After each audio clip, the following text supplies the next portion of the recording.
안녕하십니까. 황태순 TV 황태순입니다. 2022년 1월 1일 반가운 얼굴. 아니 등산 갔다가 잠깐 들렸는데 뭐 하나 같이 하자 그러죠. 예. 네. 아까 뭐 오전에 보셨겠습니다만 뭐 안 한다고 그러다가 제가 보니까 아까 그 오전에 하면서 결정적 제가 팩트 체크를 잘못해서 크게 오버를 했습니다. 김영광 실장이 이제 국회 부의장 비서실장인데 저는 국회 부의장 비서실장이 2급인 줄 알았는데 1급이랍니다. 사실은 뭐 아시겠습니다만 영원한 비서실장 김영광입니다.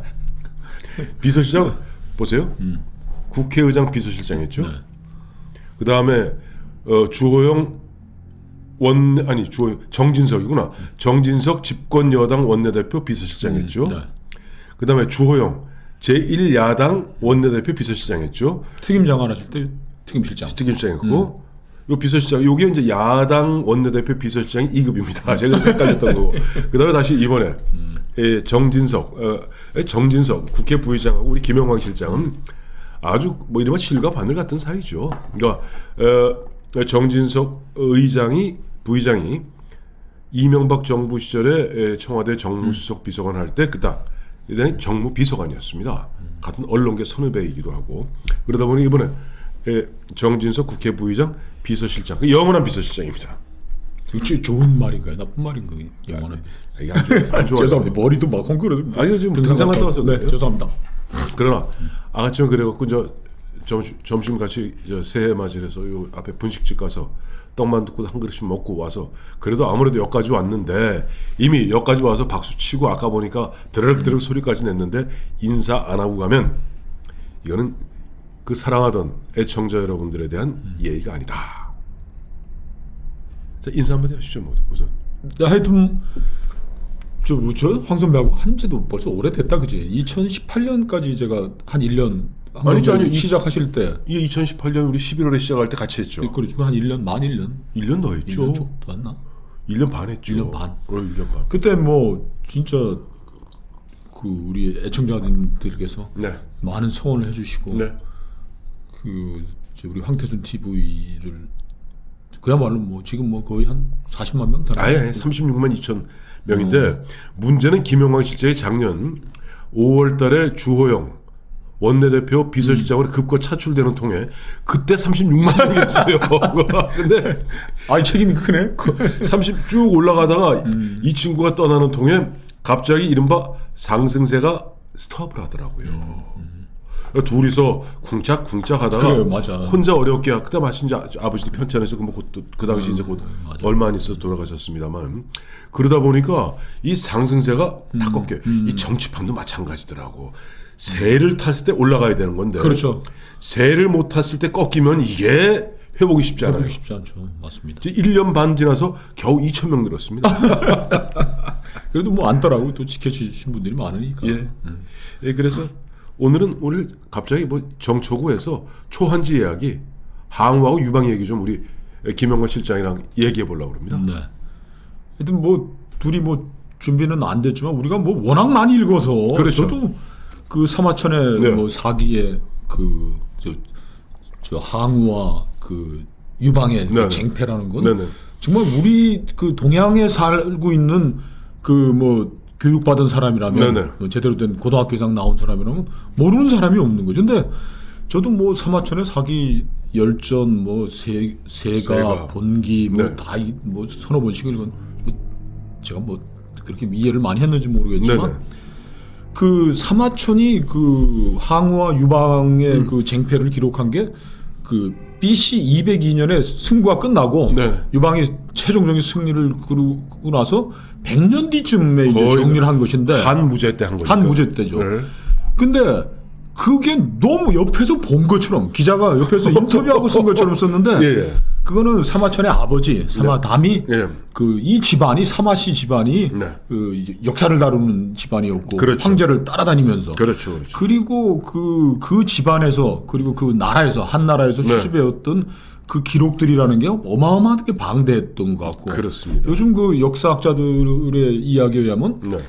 우리가 우리의 지식을 잘 못 믿지만 사마천은 거기에 나오는 걸 거의 다 외웠다고 그러더라고요.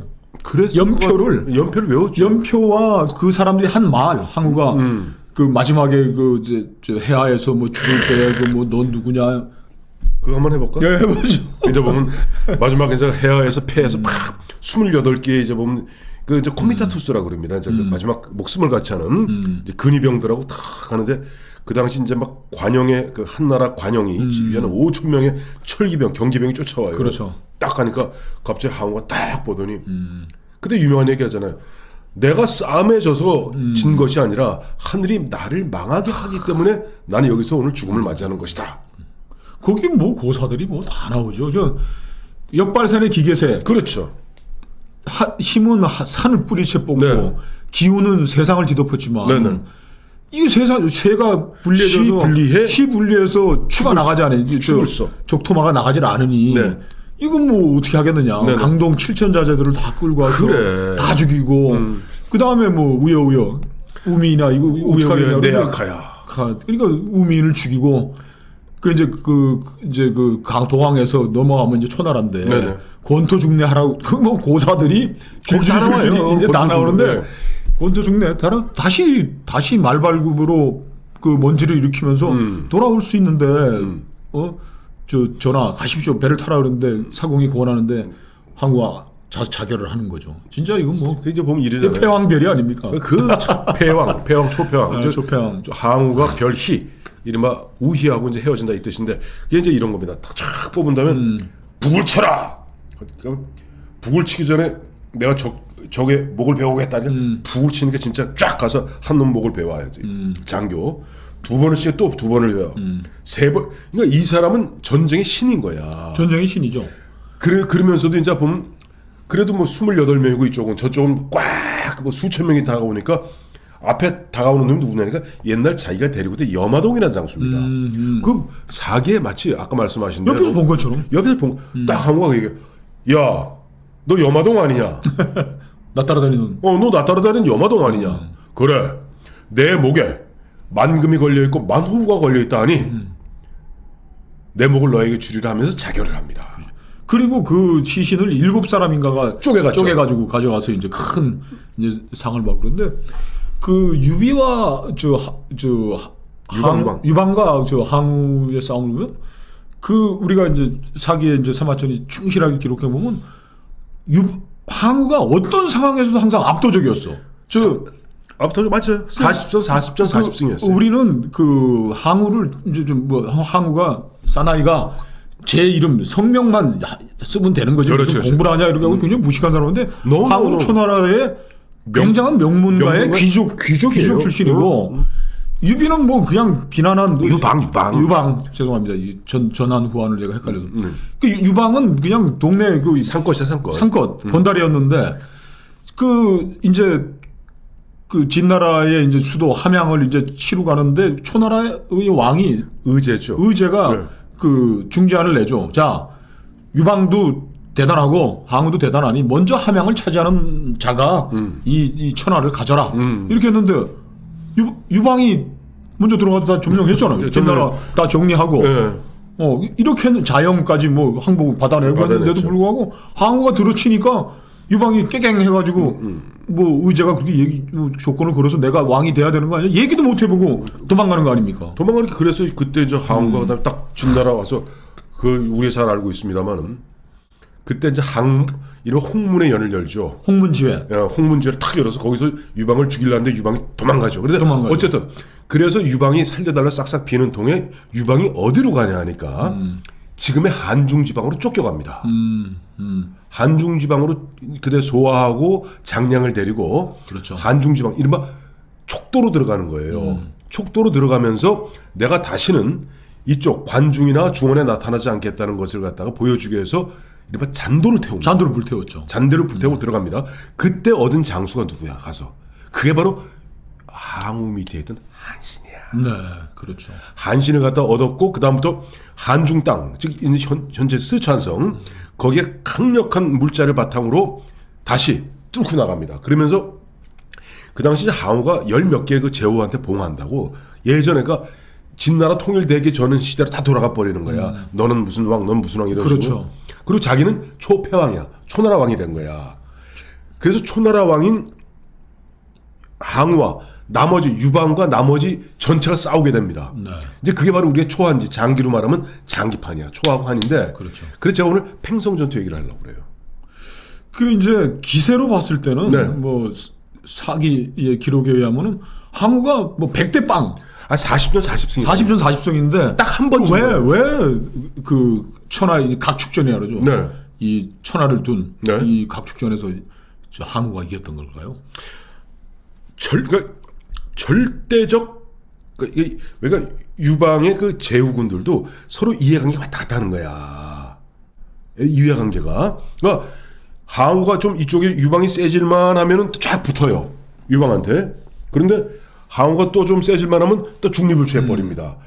그런데 보면 일단 전투력에 있어서는 그건 항우, 한신이 싸움 잘한다 그래도 그건 항우 앞에 오면은 조족지혈이라. 그렇죠. 제가 팽성 전투 말씀드리는 게 왜냐니까 그 당시 이제 보면 이 초나라 땅이 현재 이제 보면 소주 항주 지역입니다.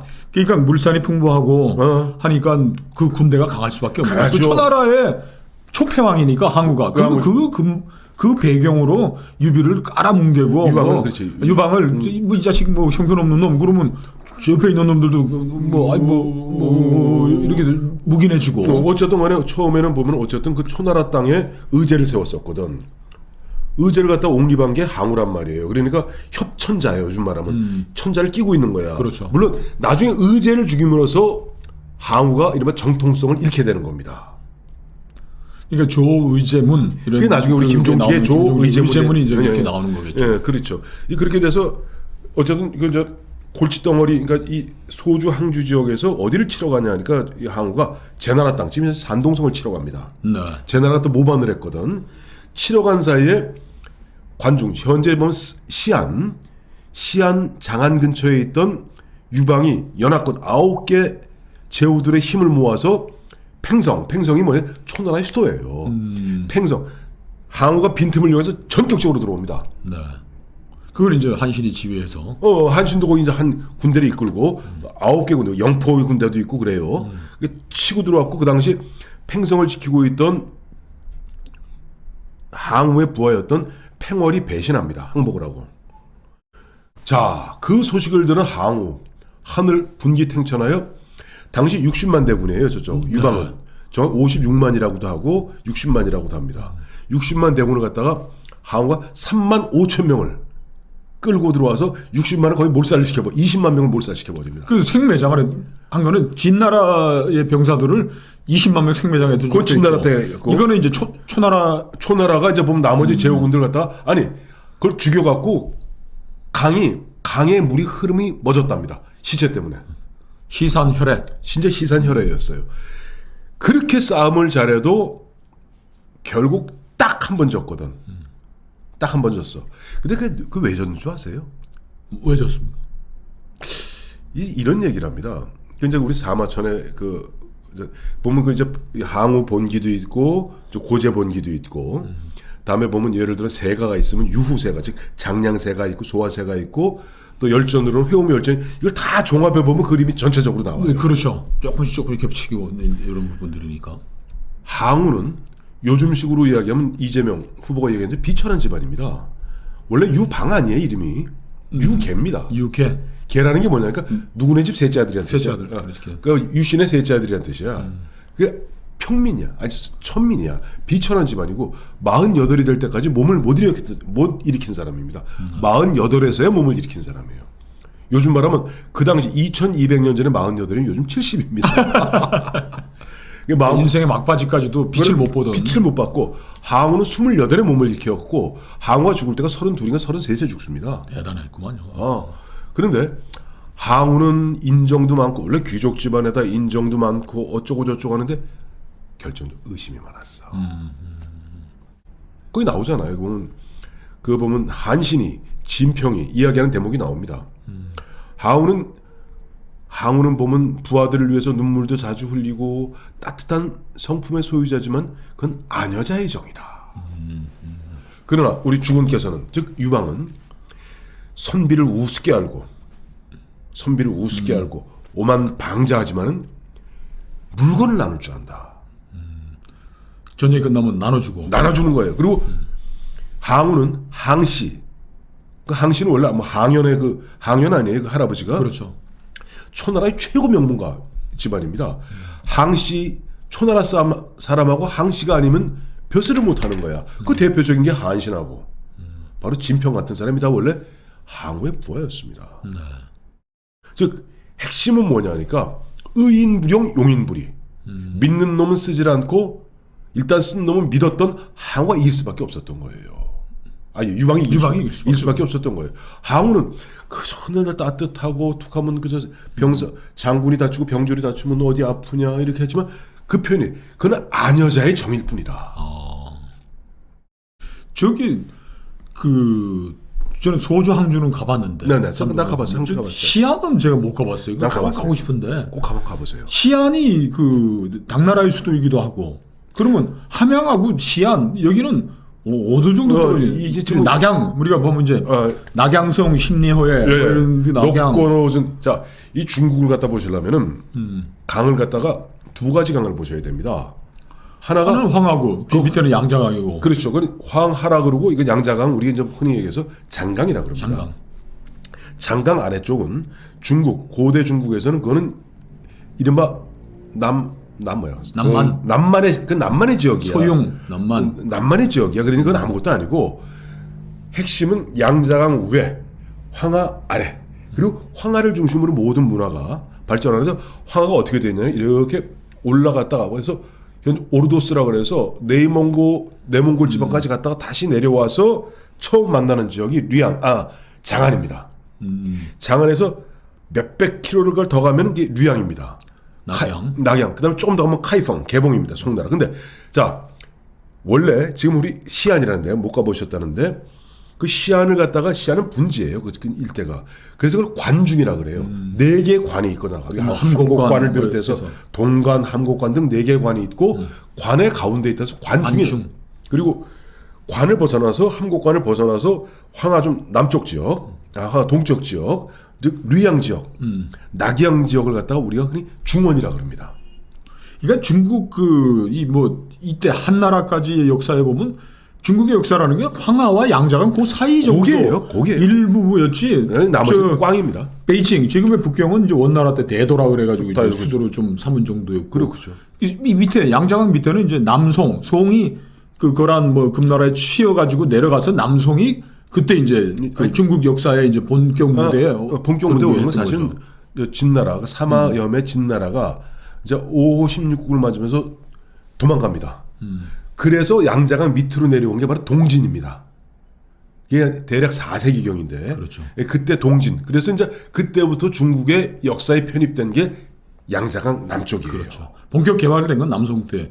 그래서 중국 인구가 1억이 넘어갔던 게 남송이 거기서 송나라 때라는 그런 얘기인데. 그래. 그래서 다시 이제 아까 이제 그 시안 얘기하는데 2800년 전에 우리 김영환 실장 저거 아시죠? 포사 얘기 아시죠? 알죠. 포사 얘기 좀 해주세요. 그 주나라의 마지막 유황이죠, 유황이 이제 그 포사라는 아름다운 여인을 이제 사랑했는데 이 여자가 웃지를 않는 거야. 웃지를 않으면서 맨날 삐져 있어. 맨날 삐져 있고.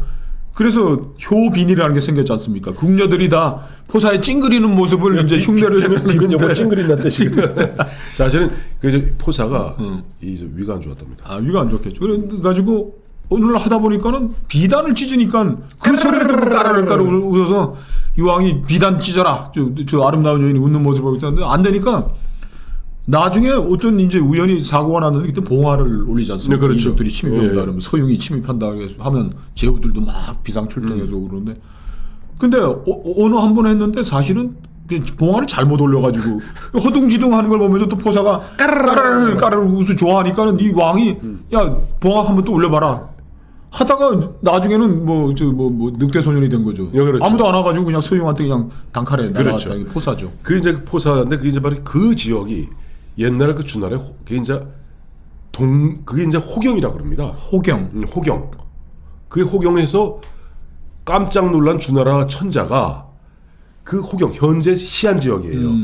호경에서 류양으로 옮깁니다. 그래서 그걸 동주라 그럽니다. 그렇죠.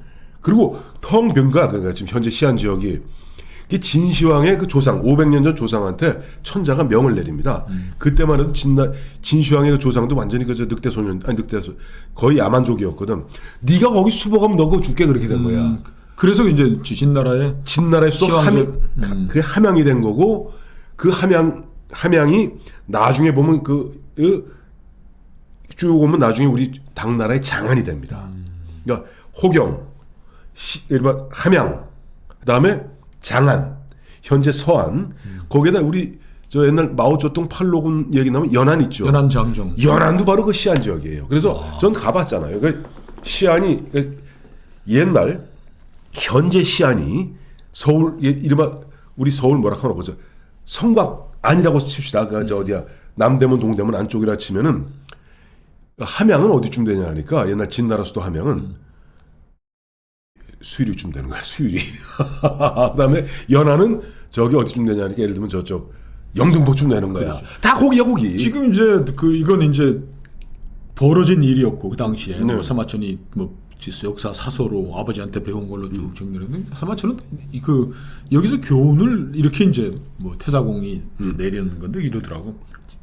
정말 그게 참 아름다운 표현들을 막 네. 초부도 초부도 소 풀먹이는 초동도 백성들의 마음을 얻으면 천하가 내 것이 되는 것이고 그렇죠. 저 황제의 마음을 얻으면 제후가 되는 것이고 그렇죠. 제후의 마음을 얻으면 사대부로 사는 것이라는데 이 항우가 힘에서 군사력은 압도적인 군사력을 압도적이죠. 철기 부대를 가지고 있는 압도적인 힘으로 정통성에 있어서도 뭐 초나라를 배경으로 한 뭐 어마어마했고 개인적인 역량에서도 했는데 결국 얘기해서 항시 아니면 초나라 사람이 아니면 배척하고 자기 성공의 신화에 취해가지고 그렇죠. 내가 난데 그 바로 바로 팽성 전투에서 이제 팽성 전투에서 아까 3만 5천을 갖고 60만을 괴멸시켰다니까. 대단한 거예요. 대단한. 3만 5천 명이 60만을 괴멸시켜서 실제 거기서 시산혈해된 게 그 기록에 나와 20만이 넘습니다. 네. 그러니 이건 그러니까 그때 또 유방이 또 숨어갖고 그 유명한 뭐 숨었으면 도망다니고 자기 자식도 버리고 그 당시 하우영이 끌고 오고 뭐 이야기인데 그건 중간 생략하고 바로 이와 같은 그 40전 40승 성공 신화가 드디어는 항우를 점점점 좁게 만든 거예요. 그러면서 우리 잘 아시죠? 그 홍문지회에서 유방의 목을 치겠다고 설계했던 범증을 벌입니다. 범중 벌였죠. 항씨 아니면 벼슬을 주지 않고 항씨 아니면은 역할을 맡기지 않았습니다. 그 한신과 진평이 오죽했으면 건달 중에 건달인 유방한테 갔겠어요. 그리고 천하를 얻는 저 비결은 백성의 마음을 사는 건데. 맞습니다. 진나라 병사라고 해서 20만을 생매장에 죽일 이유가 무엇이며? 그러니까요. 자기를 치러 온 그 연합군의 저 유방 연합군의 병사들도 백성들인데 네네. 이 천하의 사람들인데 그걸 또 20만을 죽여도 시사녀를 만드는 것은 이미 점점 한 발도 백성들의 마음을 얻는데 실패한 것이요. 자기 성공률 신화에 취해가지고 그래서 이제 아까도 말씀하셨습니다만은 이제 의제의 명을 받고 이제 항우하고 이제 유방이 갑자기 함양 현재 이제 이 서안을 공격에 들어가는데 함곡관을 먼저 넘었던 것은 유방입니다. 그리고 궁성 아방궁을 접수했는데 손은 안 댔지 않습니까? 손은 안 댔어요. 손은 안 대고 백성들의 마음을 사기 위해서 그 하찮은 유방이 눈에 보면 뭐 미녀들이 뭐 3,000명이 있지 그 금은 보화가 있고 한데도 유방은 본능대로 했으면 다 내 거라고 그러고서 침바르고 했을 텐데 백성들의 마음을 사는 것이 가장 우선한다라는 그 전략가들의 마음을 그게 바로 이제 보면은 그런 부분에서 누구 어드바이스를 들었느냐 바로 장량의 어드바이스를 듣는 거예요. 그래서 일단 그 아방구의 그 수많은 미녀와 보물들을 갖다가 봉쇄하고 그다음에 진나라 함양에 있는 진나라 사람들한테 약법 3장입니다. 그렇죠. 진나라의 법이 원처음했거든요. 그렇죠. 뭐 걸음걸이 불선한 놈들 뭐 발을 벨 정도였으니까. 그러니까 번잡스러운 법률, 뭐 세무 체계 이런 것들을 간단하게 그냥 정리해 준 거죠. 그런데 바로 개혁이죠. 개혁. 그런데 얼마 이후에 들어 항우가 어떻게 했습니까? 아방을 불을 질렀잖아요. 그러니까 아방궁을 불을 지르고 보물을 약탈하고 미녀를 약탈하고 그래서 아방궁이 한 달을 탔다는 거 아닙니까?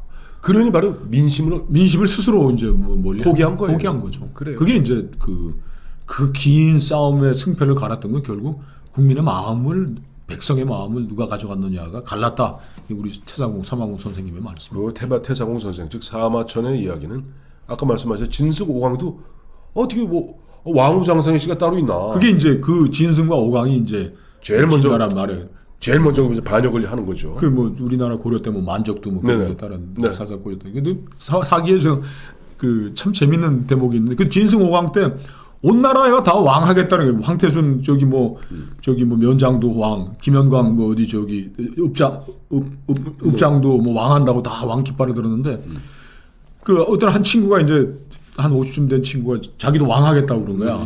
근데 그 얘기도 참 재밌게 다 두세 명 그랬는데 엄마가 이제 말리는 거야. 야야. 내가 니네 집에 시집 와가지고 50년 지났는데 니네 집에 막 구급 공무원도 하나 안 나왔는데 네가 무슨 왕을 하냐. 왕하지 마. 그러니까 영웅 호걸들이 다 들고 일어나서 싸우고 이제 유방과 항우의 마지막 싸움을 왔는데 결국 그 승부를 가른 거는 누가 국민의 백성의 마음 민심입니다. 민심이죠. 민심. 그래서 나중에 보면 먼 훗날 이야기입니다만은 당태종 이세민한테 위징이 이제 간언했던 부분이 그 유명한 정관정유 아니에요? 그렇죠. 정관정의 야마 즉 핵심이 그거 아닙니까? 민심은 물과 같고 군주는 배와 같다. 참 유명한 비유죠. 유명한 비유입니다. 그래서 배를 띄우기도 하고 전복시키기도 하고 복주 배를 엎기도 한다. 민심. 그런데 가장 중요한 것은 뭐 현재 3월 9일 앞으로 67일 후 그 사슴을 잡겠다고 각축을 벌이는 각축전이 벌어지고 그분들도 알아야 될 겁니다. 결국 민심을 누가 사느냐. 그리고 작은 성공은 큰 성공을 위한 그건 방해물이다. 그렇죠. 작은 성공 아까 말씀 자기 확신, 자기 성공의 신화에 매몰되면은 아무것도 내가 하고 싶은 대로 해가지고 여기까지 왔는데 뭐 자꾸 시비를 걸고 그래 뭐 잘하라고 그러고 내가 당신 같은 사람들 맞들고 사는 사람이야? 그럼 딱 하는 얘기죠. 너 대통령 해봤어? 나도 안 해보고 너도 안 해봤는데 난 뭐까지 해봤어? 그 항우와 유방의 싸움에서 보여주는 거는 누가 국민의 마음을 더 가져가느냐 그 싸움인 것이죠. 그 마음, 국민의 마음이라는 건 왔다 갔다 하는 게 내 표가 없는 거지 뭐. 그리고 물이라니까. 물이죠. 물이라서 배를 띄우기도 하고 배를 때려 엎어 전복시키기도 한다. 이게 결론인 것 같습니다. 참 대단한 사마천 지금 뭐 우리 뭐 애청자님들이야 뭐 다 읽어보셨겠지만 언제 열어봐도 야 참 대단하다. 나 대단한 느끼는 요즘 같이 뭐 컴퓨터가 있어 뭐 검색하는 그거 갖다가 그 수많은 그 당시 흩어져 있던 자료들 다 모은 거야.